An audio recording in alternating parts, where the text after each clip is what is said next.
Months had passed since that rainy night, and the restaurant had settled into a new rhythm, one quieter, steadier, and somehow more alive. The change wasn't in the menu or the decor. It was in the way people moved through the space.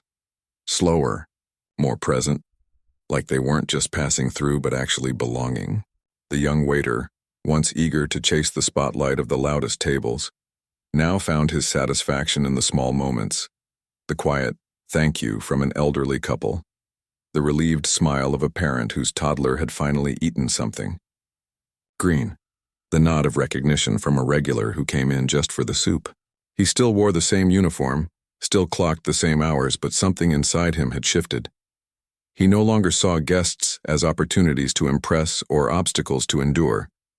He saw them as people, each with their own story, their own weight, their own need to feel seen, even for just an hour over dinner. And then, one unremarkable Wednesday evening, the man returned. No announcement, no ripple of whispers this time. He simply walked in during the soft lull between lunch and dinner, when the kitchen was prepping for the night, and the dining room held only a few lingering guests. He wore the same worn leather jacket, the same calm expression. The hostess saw him, smiled, and without a word, led him to his favorite booth by the window, the one with the best view of the streetlights flickering on as dusk settled over the city. The young waiter was wiping down the bar when he spotted him. His pulse didn't race like it used to. There was no panic, no rehearsed apology waiting on his tongue. Just a quiet sense of familiarity, like seeing an old friend you hadn't realized you'd missed. He finished drying the glass in his hand, set it down carefully, and walked over. "Back again," he said, not as a question, but as a welcome. The man looked up and smiled. "Missed the bread." They both knew it wasn't really about the bread. The waiter nodded. "Fresh batch came out 10 minutes ago, sea salt and everything. Perfect. No fanfare, no ceremony. Just two people who'd shared something real, meeting again in the ordinary flow of life." As the evening unfolded, the restaurant filled slowly. A couple celebrating an anniversary. A group of friends laughing over shared plates. A solo diner reading a book with a glass of wine. The young waiter moved among them all with the same care, never rushing, never favoring, just offering presence. He brought extra napkins without being asked. He remembered who liked their water with lemon and who preferred it still. He even crouched down to tie the shoelace of a little girl whose parents were distracted by their conversation. From his booth, the man watched it all. Not with judgment, but with something close to pride. Not because the waiter was serving him differently, but because he was serving everyone the same way, with dignity. Later, when the man ordered his usual grilled fish, roasted vegetables, a glass of Pinot, the kitchen prepared it with quiet care. The chef even added a sprig of fresh dill, knowing it was a favorite. When the plate arrived, the man took a bite, closed his eyes for half a second, and gave a small, satisfied nod. The young waiter saw it, and for the first time, he didn't feel nervous about getting it right. He just felt glad he could be part of making someone's evening a little better. After dinner, as the man sipped his espresso, the manager stopped by, not to check on things, but to share a quiet word. "We've had fewer complaints this quarter than ever," he said, "and more handwritten notes from guests saying they felt at home." The man looked around the room, the warm light, the low hum of conversation, the staff moving with ease rather than anxiety. "That's the goal," he said simply. When it was time to leave, the man stood, slipped on his jacket, and paused by the waiter's station. He didn't hand over a note this time. He didn't need to. Instead, he reached into his pocket and pulled out a small, smooth stone. Nothing fancy, just something he'd picked up on a walk. He placed it gently on the counter. "For your pocket," he said, "to remind you that even the smallest things can carry weight." The waiter picked it up. It was cool to the touch, worn smooth by time and water. He closed his fingers around it and nodded. "Thank you." The man gave one last look around, taking in the space he'd helped build, not with money alone, but with belief, and then walked out into the evening. The young waiter watched him go, then slipped the stone into his apron pocket, right where he kept his pen and his notepad. It wasn't a trophy. It wasn't a token of fame. It was a reminder that how you treat people matters more than who they are. In the weeks that followed, the restaurant didn't become famous for that night. There were no viral videos, no headlines. But something deeper took root.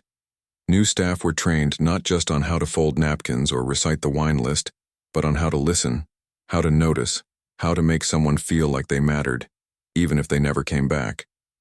The young waiter eventually became a trainer himself. When a new hire asked him what the secret was to good service, he didn't talk about speed or charm. He said, "Pay attention, not to what people wear or how much they spend. Pay attention to who they are."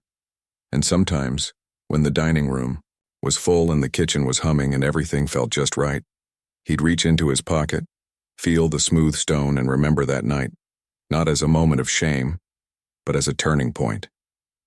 Because real change doesn't happen in grand gestures. It happens in quiet choices. The choice to see someone, the choice to apologize, the choice to try again. The man never owned the restaurant in the way people think of ownership, with signs and speeches and control. He owned it in the way that mattered, by caring enough to show up even when no one knew who he was. And in the end, that was the real lesson. Not just for the waiter, but for anyone who's ever judged a book by its cover or assumed that worth wears a certain kind of face. The city kept turning, people kept coming and going, but inside that restaurant something had been restored. The simple, powerful truth that kindness isn't weakness. It's the strongest foundation you can build on. And every night, when the last guest left and the lights dimmed, the staff didn't just clean tables. They honored a promise, to each other, to their guests, and to the quiet belief that everyone, no matter how they arrive, deserves to leave feeling a little more human. That's the kind of place it had become, not because of fame, but because of heart. The conversation kept flowing, but something had shifted. It wasn't in the words alone, it was in the space between them. The host leaned forward slightly, elbows resting on his knees. His usual big gestures softened into something quieter, more attentive. Keanu spoke slowly, like each sentence mattered too much to rush. He talked about his sister's long battle with cancer, not with pity, but with a kind of steady love that made the room feel smaller, more intimate. "She taught me how to sit with pain," he said. "Not fix it, not run from it, just be there with it." The host nodded, but inside, his mind was turning over memories of his own. Late-night phone calls he never returned. Birthdays he missed because work was crazy. The way he used to think being strong meant never showing cracks. Now, watching Keanu speak with such calm honesty, he wondered if real strength wasn't in hiding the cracks, but in letting light shine through them. The audience had gone still. No laughter at the wrong moment, no shuffling, just listening. Even the crew behind the cameras seemed to move more gently, as if afraid to disturb something sacred. "You've been through a lot," the host finally said, voice lower than usual. "And yet, you're still kind. How?" Keanu didn't answer right away. He looked down at his hands, then back up with that quiet gaze that seemed to see past the surface. "I don't know if it's how," he said. "Maybe it's just what's left when everything else falls away. When you lose people you love, when life knocks you down, you realize kindness isn't extra. It's the point." The host swallowed. He thought of his friend again, the one he hadn't called back. He remembered the last voicemail, left weeks before the funeral. He'd meant to listen to it properly, to call and say he was sorry for drifting, to tell him he mattered. But he kept putting it off, telling himself he'd do it when things calmed down. They never did. Now, sitting across from someone who'd faced unimaginable loss and still chose to be gentle with the world, he felt a knot tighten in his chest. "You ever regret the things you didn't say?" he asked, almost before he realized he was going to say it. Keanu's eyes softened. "Every day," he said simply. "But regret doesn't have to be a prison. It can be a reminder, to say it now while you still can." The host looked away for a second, blinking fast. He cleared his throat, tried to smile, but it didn't quite land. The audience noticed. A few people exchanged glances. This wasn't the usual talk show banter. This was real. He took a breath and steered the conversation back toward lighter ground. Asked about Keanu's motorcycle hobby, his love for old books, The time he got chased by a goose while filming in Canada. The crowd chuckled, relieved to be back on familiar ground. But even in the jokes there was a new layer. The host's laughter was softer now, less performative. And when Keanu smiled, it wasn't just polite, it was warm. Like he was sharing something true, not just filling airtime. Then, just as the segment neared its end, Keanu leaned in slightly. "You know," he said, "I read something you said a while back, about wishing you'd told someone how much they meant to you." Before it was too late, the host froze. He'd said that once years ago in a rare off-script moment during a tribute episode. It wasn't viral. It wasn't even a headline. Just a quiet confession slipped between commercials. He never thought anyone would remember, least of all someone like Keanu. "How?" he started, then stopped. Keanu reached into his jacket pocket. Not for a phone, not for a prop, but for a folded piece of paper. It looked ordinary, slightly worn at the edges like it had been carried for a while. "I wrote you something," he said. "Not for the show, just for you." The host stared at the paper like it might burn him. Around them, the studio held its breath. The producer in the control room signaled to keep rolling. This wasn't planned, but it was real, and real was what people remembered. "Go ahead," Keanu said gently. "It's okay." Hands slightly unsteady, the host took the note. He unfolded it slowly as if unfolding something fragile. The handwriting was neat, thoughtful. He read it silently at first, lips moving slightly with the words. Then his eyes filled. He looked up, startled, like he'd been touched in a place no one had reached in years. He didn't read it aloud. Not yet. But the emotion was already spilling over. His shoulders dropped, as if a weight he'd been carrying for years had just been lifted an inch. He nodded once, quickly, trying to regain composure. But a tear escaped anyway, tracing a slow path down his cheek. He didn't wipe it away. Keanu didn't say anything. Just sat there steady as a rock in a storm, giving him space to feel whatever needed to be felt. The audience didn't cheer, didn't clap. They just watched, many with tears in their own eyes. Because in that moment, they weren't watching a talk show. They were witnessing a human being let go of something he'd held too tightly for too long. Finally, the host took a shaky breath and looked at the camera, not as a performer, but as himself. I didn't expect that, he said, voice thick. Nobody's ever done something like that for me before. He glanced back at the note, then folded it carefully like it was precious. He tucked it into his own pocket right over his heart. For the first time all day, he wasn't thinking about ratings or timing or what came next. He was just present in the room, in the moment, in his own skin, and in that stillness something began to heal. Not all at once, not completely, but enough to make room for hope. The segment ended shortly after, but no one rushed to reset. The crew moved slowly, respectfully. Backstage, people whispered about what they'd just seen, not as gossip, but as something rare and beautiful. As the credits rolled in the control room, the producer wiped her eyes and said to no one in particular, "That's why we do this." And out on the stage, two men sat in silence for a few extra seconds, two very different lives, connected by a single truth that even the strongest among us need to be reminded sometimes that it's okay to be soft. The studio lights dimmed slightly as the commercial break began, but no one moved. The host stayed seated, one hand resting over the pocket where he'd tucked the note. His eyes were distant, like he was replaying something only he could see. Across from him, Keanu sat quietly, giving him space, not pushing, not filling the silence with noise. That alone felt like a gift. Someone who understood that not every quiet moment needs fixing. Backstage, the usual post-segment rush was absent. The floor manager stood near the curtain, arms crossed, watching through the monitor with an unusual stillness. A makeup artist paused mid-step, cotton pad in hand, eyes glistening. Even the camera operators had slowed their movements, as if afraid to break a spell. When the red on-air light flicked back on, the host took a slow breath and turned to the camera. His voice was softer now, stripped of its usual Showtime polish. "Friends," he began, "I don't know what just happened, but I needed it." The audience responded not with applause, but with a collective nod, like they'd all just shared something too personal for clapping. He looked at Keanu. "You said you wrote me something. Would it be okay if I read it out loud?" Keanu gave a small, respectful nod. "It's yours to do with as you wish." The host unfolded the paper again, hands steadier this time. He cleared his throat and began to read. Not dramatically, not for effect, but like someone sharing a letter from a friend at a kitchen table late at night. Dear brother, it began, I don't know you the way your family does, or your closest friends.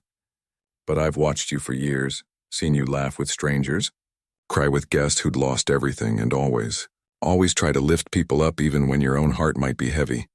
I know what it's like to carry grief in silence, to smile for the cameras while your insides ache with words you never got to say. I've stood at gravesides wishing I'd hugged tighter, called more often, stayed longer. But here's what I've learned. Love doesn't expire when someone leaves. It just changes shape. And the best way to honor it is to keep being kind. To others, yes, but also to yourself. You don't have to be strong all the time. You don't have to fix everything. Sometimes just showing up with your cracks, your tears, your truth, that's enough. That's everything. Thank you for using your voice to remind the world that men can be tender, that pain and joy can share the same breath, that it's never too late to say, I'm sorry, or I love you. You're not alone. K. The host's voice broke on the last line. He lowered the paper, eyes shining. For a long moment he just sat there absorbing the weight of those words. Then quietly he said, That's the kindest thing anyone's ever given me. The audience didn't erupt. They didn't need to. A few people wiped their eyes. Others held hands with the person next to them. One woman in the front row mouthed, Thank you. Keanu leaned forward slightly. I meant every word, he said. And I didn't come here for the cameras. I came because I saw a man who gives so much to others, but might have forgotten to give himself grace. The host nodded slowly. I think I have. He looked out at the audience then, not as a performer, but as someone speaking from the heart. How many of you, he asked gently, have someone in your life you haven't called in too long? Someone you meant to tell you loved them, but kept waiting for the right time? Hands rose slowly, then more, until nearly the whole room was reaching toward the stage. Some people were crying openly now, not from sadness, but from recognition, from the sudden, sharp awareness that time doesn't wait. I've been there, he admitted, and I let pride or busyness or fear keep me from saying what mattered most. And now that chance is gone, he paused, swallowing hard. But Keanu's right. It's not too late to change how we move forward. Not too late to pick up the phone, to write the letter, to show up even if it's messy.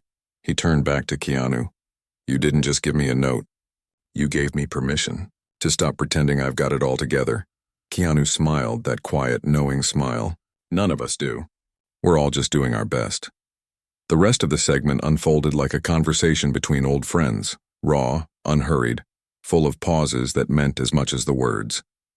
They talked about forgiveness not as a grand gesture but as a daily choice, about how grief isn't a problem to solve but a companion to walk with, about the courage it takes to be soft in a world that rewards hardness. At one point, the host shared a memory of sitting in his car outside his friend's house months after the funeral, too ashamed to knock, too heartbroken to leave. I just wanted to hear his laugh one more time, he said, voice barely above a whisper. Now I'd give anything to hear him say my name. Keanu didn't offer empty comfort. He just said, then say his name now, out loud. Let him live in your voice, and so he did. Right there on national television, he said his friend's name, clearly, lovingly, without shame. And in that simple act, something shifted. Not just for him, but for everyone watching. When the segment finally ended, the host stood slowly, still holding the note. He didn't go for the usual handshake or big send-off. Instead, he stepped around the coffee table, pulled Keanu into a long, tight hug, foreheads nearly touching, backs straight, two men holding each other up without saying a word. The audience rose to their feet, not in applause, but in reverence. Backstage, the silence lasted long after the cameras stopped. No one rushed to reset for the next guest. No one cracked a joke to lighten the mood. They just stood there, letting the moment settle into their bones. Later, in the green room, the host sat alone for a while, staring at the note again. He traced the words with his finger like they were a lifeline. Then he pulled out his phone, scrolled to a contact he hadn't called in years, and dialed. It went to voicemail. But this time, he didn't hang up. Hey, he said, voice thick but steady. It's me. I know it's been a while, but I've been thinking about you. And I just wanted to say, I'm sorry, and I love you. Call me back when you can. No pressure, just, I'm here. He ended the call, took a deep breath, and for the first time in a long time felt like he could breathe again. Outside, the sun was setting. Inside, something old was finally being laid to rest, and something new was beginning to grow. The moment the cameras stopped rolling, the host didn't head straight to his dressing room like usual. He stayed on the stage, still holding the note in one hand, the other resting on the back of his chair like he needed something solid to keep him grounded. His chest felt lighter, but his eyes were tired, from holding back tears for so long maybe, or from finally letting them fall. Backstage, the crew moved quietly, giving him space. No one clapped him on the shoulder or asked how he was doing. With that fake cheer people use when they're not sure what to say, they just let him be. And for the first time in years, he didn't feel the need to perform, to snap back into host mode the second the red light went off. Keanu lingered too, not hovering, just nearby, leaning against a wall with his hands in his pockets, watching the stagehands reset the set with that calm patience he always carried. When their eyes met, he gave a small nod. No words needed. They both knew something rare had just happened, not just on television, but between two people who'd let their guards down in front of millions. A few minutes later, they stepped into a quiet hallway away from the noise. The host finally spoke. I don't even know how to thank you, he said, voice rough but sincere. You don't have to, Keanu replied. Just keep being honest. That's thanks enough. They stood there for a moment, the hum of the studio fading into the background. Then, without planning it, they hugged again, shorter this time, but just as real. When they pulled apart, the host managed a real smile, the kind that starts in the eyes, not the lips. Back in his dressing room, he sat down and read the note one more time. Then he placed it carefully inside his wallet, right behind the photo of his kids. It wasn't just a piece of paper anymore. It was a reminder that kindness can arrive when you least expect it, and that even public figures are allowed to be human. Outside the studio, the world was already reacting. Clips from the segment began spreading online, not the usual flashy sound bites, but the quiet moments, the tear on his cheek, the way his voice cracked when he said his friend's name, the long silence after Keanu handed him the note. People weren't mocking or speculating. They were sharing their own stories. One woman posted a video of herself calling her estranged brother for the first time in 10 years. A teenager wrote about finally telling his dad he loved him after watching the show. A veteran shared how he'd written a letter to his late wife that night, just to say he was doing okay. The comments section wasn't full of arguments or jokes. It was full of me too and thank you and I needed this. Even news outlets covered it, not as gossip, but as a cultural moment. Headlines read things like, when a talk show became a healing circle and two men remind us that grief and grace can coexist. But the host didn't read most of it. He'd learned long ago that the internet could lift you up or tear you down in the same breath, and he wasn't in the mood for either. He just wanted to sit with what had happened. That evening, alone in his hotel room, he called his sister. Not for business, not to vent, just to hear her voice. They talked about nothing important, what she'd cooked for dinner, how her garden was doing, a funny thing her dog had done. But halfway through she said, "You sound different. Lighter, maybe." He didn't explain. He just said, "I think I finally let something go today." She didn't press. She just said, "Good. You've carried it long enough." The next morning, his team gathered for the usual post-show meeting. But instead of diving into ratings or guest bookings, the host looked around the table and said, "From now on, I want us to do things a little differently." He didn't mean flashy changes. No gimmicks, just this. Before every interview, he wanted to ask guests one question off camera. Is there something you've been wanting to say but haven't had the chance? And if they said yes, he'd find a way to make space for it on the show, even if it wasn't entertaining, in the traditional sense. His producer, the one who'd brought Keanu in, smiled. "I think people are hungry for that," she said. "Not just stories. Truth." Word spread quickly among upcoming guests. Some were nervous, others were relieved. One musician canceled, saying he wasn't ready to be that real. Another, a quiet poet who rarely did interviews, said yes immediately, just to have a conversation that mattered. Meanwhile, Keanu returned to his quiet life. He didn't give interviews about what happened, didn't post about it on social media. He just went back to riding his motorcycle, visiting his favorite bookstore, and stopping to help strangers when he saw someone in need. But people noticed. More than before, they'd approach him not for autographs but to say, "That moment on the show, it helped me call my mom." Or, "I finally apologized to my son because of what you said." He'd just nod, say, "I'm glad," and keep walking. He never took credit. He knew the truth wasn't his alone. It belonged to everyone who'd ever loved, lost, and kept going anyway. Back at the studio, the host began changing little things. He cut down on the over-the-top intros, let silences breathe during interviews, asked fewer gotcha questions and more "how did that feel" ones. Ratings didn't drop. If anything, they rose. Not because the show was flashier, but because it felt truer. One afternoon, a stagehand handed him a letter. "This came for you," he said. "No return address." Inside was a simple card. On the front, a drawing of two chairs facing each other. Inside, just 3 words. "Keep showing up." He didn't know who sent it. Maybe a viewer, maybe someone from the crew. It didn't matter. He pinned it to the wall of his office, right next to his kids' drawings. That night, before bed, he pulled out his phone again and listened to the old voicemail from his friend, the one he'd avoided for so long. This time, he didn't skip ahead. He listened to every word, every pause, every laugh. And when it ended, he didn't feel regret. He felt gratitude for the time they'd had, however imperfect. He whispered into the dark, "I hear you now." And for the first time, it felt like enough. Months passed and the world kept turning. Seasons changed. New headlines came and went. But something had shifted, not in a loud, dramatic way, but quietly, like roots growing beneath the soil. The talk show still aired 5 days a week, but the tone had softened. Guests still came to promote projects, but now they also came to share truths. The host no longer rushed to fill every silence. He'd learned that sometimes the most powerful thing you can do is just sit with someone in their pain and let them know they're not alone. One afternoon, he stood in a small cemetery on the edge of town.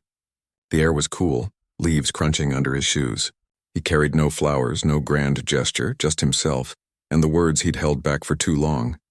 He stopped in front of a simple headstone, knelt down, and placed a hand on the cold stone. "I'm sorry it took me this long," he said, voice steady but tender. "I thought I had more time. I thought you knew. But I should have said it out loud." He paused, looking up at the sky, where a few early stars were beginning to peek through the twilight. "You mattered. You still do.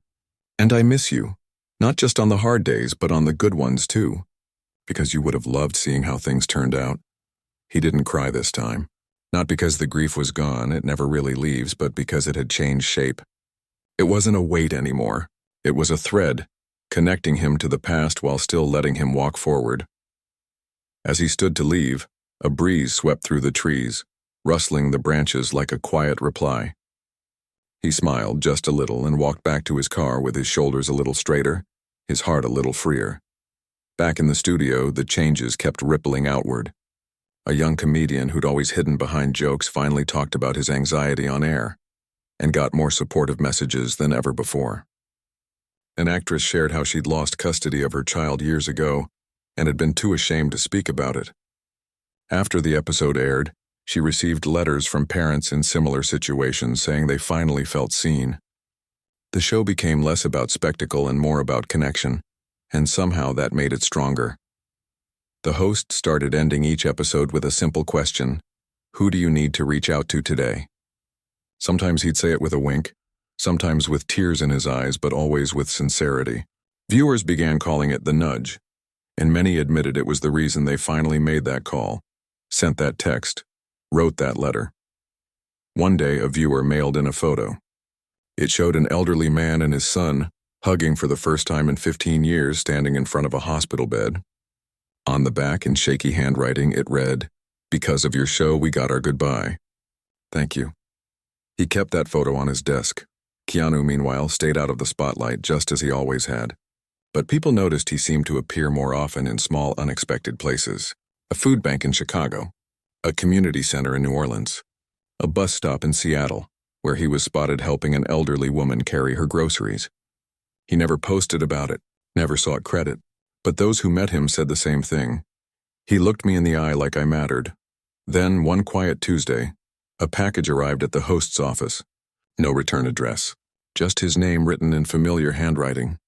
Inside was a worn copy of a poetry book, dog-eared, underlined in places, and a note.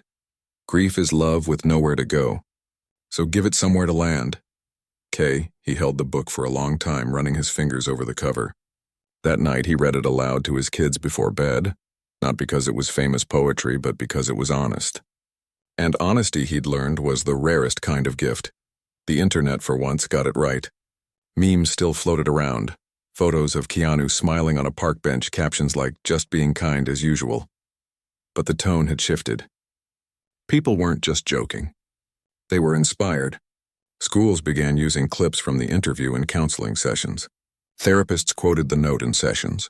Even corporate teams started opening meetings with a moment of real check-ins, not just status updates. None of it was planned. None of it was forced. It just grew, like a garden watered by shared humanity. One evening, the host sat on his porch watching fireflies blink in the dusk. His phone buzzed. It was a text from someone he hadn't heard from in years, a cousin he'd drifted from after a family argument. The message was short. "Saw your show. I've been thinking about you. Can we talk?" He typed back, "I'd like that." He didn't know where the conversation would lead. Maybe nowhere. Maybe back to each other. But that wasn't the point anymore. The point was showing up, messy, imperfect, willing. Inside the house, his youngest child called out, "Dad, can you read to me?"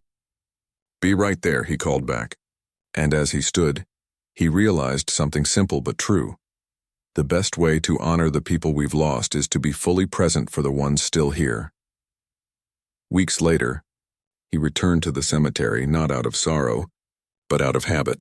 Like visiting an old friend, he brought nothing but his voice. He talked about his week, his kids' silly jokes, the way the garden was finally blooming. He didn't speak to a ghost.